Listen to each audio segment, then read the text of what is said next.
ضرورت پڑ جائے، حالات ایسے ہو جائیں، اس وقت اللہ امتحان لیتا ہے کہ اب یہ کیا کرتا ہے۔ میرے پاس مال و دولت کی فراوانی ہے، خزانے بھرے ہوئے، اور میرے پورے محلے کا بل ان کی استطاعت سے زیادہ آ گیا، وہ بیچارے بل دیں یا بچوں کا دودھ خریدیں۔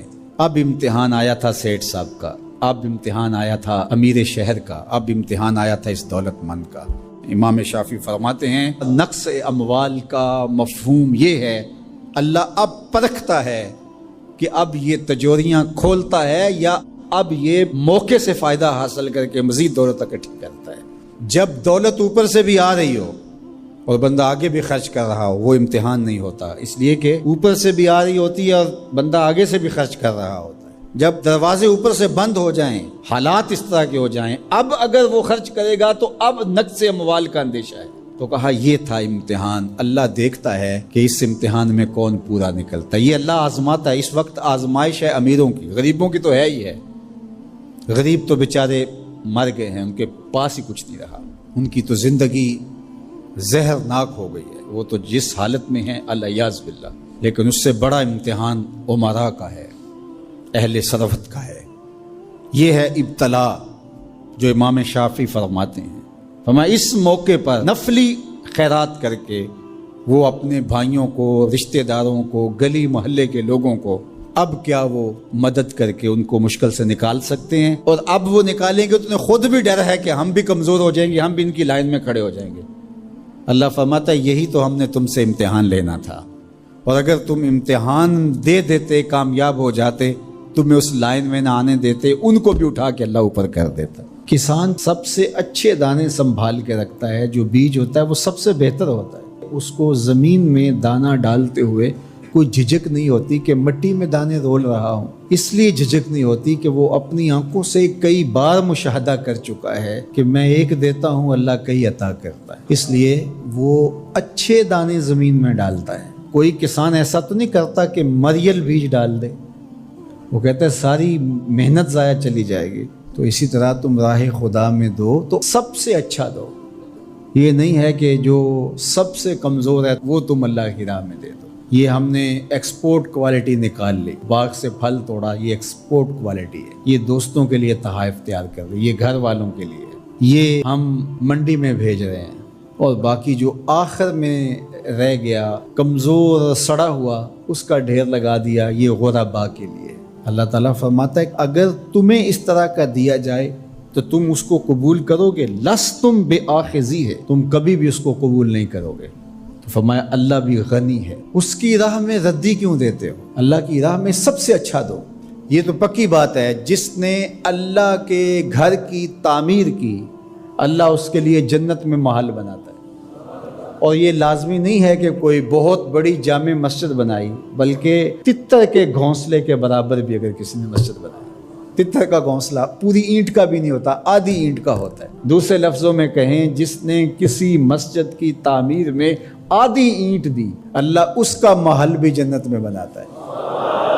کتنا کریم ہے، اللہ اکبر۔ حدیث پاک میں آتا ہے جب کوئی شخص فوت ہو جاتا ہے تو اس کے اعمال کا سلسلہ منقطع ہو جاتا ہے، لیکن 3 عمل اس کے باقی رہتے ہیں۔ ایسا صدقہ جو تسلسل کے ساتھ باقی رہتا ہے، مسجد بنوا دی، دارالعلوم قائم کر دیا، پانی کا کنواں کھدوا دیا، ہاسپٹل بنا دیا، ایسا سلسلہ کر دیا کہ جو جاری رہتا ہے۔ دوسرا، او علم ينتفع بہ، یا ایسا علم جس سے لوگوں کو نفع پہنچے، ادارہ قائم کیا، لوگوں نے وہاں حفظ قرآن کیا، دین کا علم سیکھا، لوگوں کو فائدہ پہنچا۔ جب تک علم آگے بڑھتا رہے گا، جس نے انتظام و انصرام کیا، اللہ اس کے نامہ اعمال کے اندر اجر داخل فرماتا رہے۔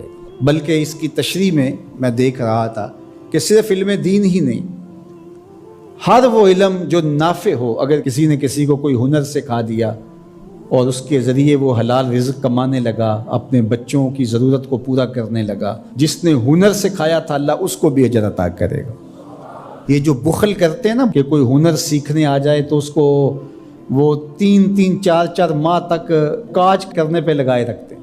یہ ورک شاپوں میں جو کچھ ہوتا ہے، وہ استاد اسے فن دیتا ہی نہیں، چھپا کے رکھتا ہے، 8 سال 7 سال کھجل کرتا ہے اس کو۔ حالانکہ جو بچہ سکول نہیں جا سکا اور ورک شاپ میں کام سیکھنے آیا ہے، درزی کے پاس کام سیکھنے آیا ہے اور دیگر کوئی فن سیکھنے آیا ہے، تو اس کا مطلب ہے کہ گھر میں غربت اتنی ہے کہ یہ بچہ پڑھنے نہیں جا سکا، مجبوریوں نے اسے کام پہ کھینچ کے بھیج دیا ہے۔ یار 3 ماہ لگا دیے اس کو صرف کاج سکھانے پہ، اور اس کو پانا دے کر کے صرف پہیا کھولنے پر 3 ماہ ضائع کر دیے۔ آپ اس کو 6 ماہ میں کاریگر بنا کے بھیج دیں، وہ روزی کمانے لگے گا، عرش کا رب آپ پہ بڑی رحمت نازل فرمائے۔ یہ کیا ہوا کہ آپ اس کو 6 سال تک اپنے پاس بٹھائے رکھتے ہیں اور 6 سال تک اس کو کام نہیں سکھاتے؟ یہ غریب گھر کا بچہ سیکھنے آیا ہے، ماں روزانہ روٹی دے کے بھیجتی ہے کہ میرا لال جلدی کام سیکھ جائے، بہنیں اس کی جوان ہو رہی ہیں، میں ان کے ہاتھ پیلے کرنے ہیں، اور اس نے کاجوں پہ لگایا ہوا ہے۔ یہ ابھی تک اس کو کچھ سکھا ہی نہیں رہا، 6 سال اس کے ضائع کر رہا ہے۔ ذرا غور کیجئے، وہ کمائے گا، اس کی بہنوں کے ہاتھ پیلے ہوں گے، اپنے گھروں میں جائیں گی، آباد ہوں گی، اللہ اس کے رزق میں اس کے صدقے سے برکت ڈال دے گا۔ یہ کہتا ہے ٹھیک ہے، اس سے بھرپور فائدہ حاصل کر لو، اللہ پر بھی یقین رکھو، وہ تمہیں فائدہ دینے والا ہے۔ تیسری بات ارشاد فرمائی، او ولد صالح یدعو لہ، نیک اولاد جو ماں باپ کے لیے دعا کرے۔ صالح اولاد وہی ہوتی ہے جو ماں باپ کے لیے دعا کرے۔ 5 گانا نماز کی عادت رکھنے والی اولاد ماں باپ کے لیے اسپیشل الگ دعا نہ بھی کرے تو دن میں کتنی مرتبہ کہے گی، ربنا اغفر لی ولوالدی، اللہ مجھے بخش دے، میرے ماں باپ کی مغفرت فرما۔ اچھی اولاد ماں باپ کے لیے نعمت ہے، اس کی آنکھوں کی بھی ٹھنڈک ہے، دل کا بھی قرار ہے، آخرت کی بھی بہار ہے۔ اللہ جل شانہ ہمیں اپنی راہ میں صدقہ کرنے کی توفیق رضانی فرمائے، خیر کی راہوں کا مسافر بنائے، اچھے لوگوں کی سنگت عطا کرے۔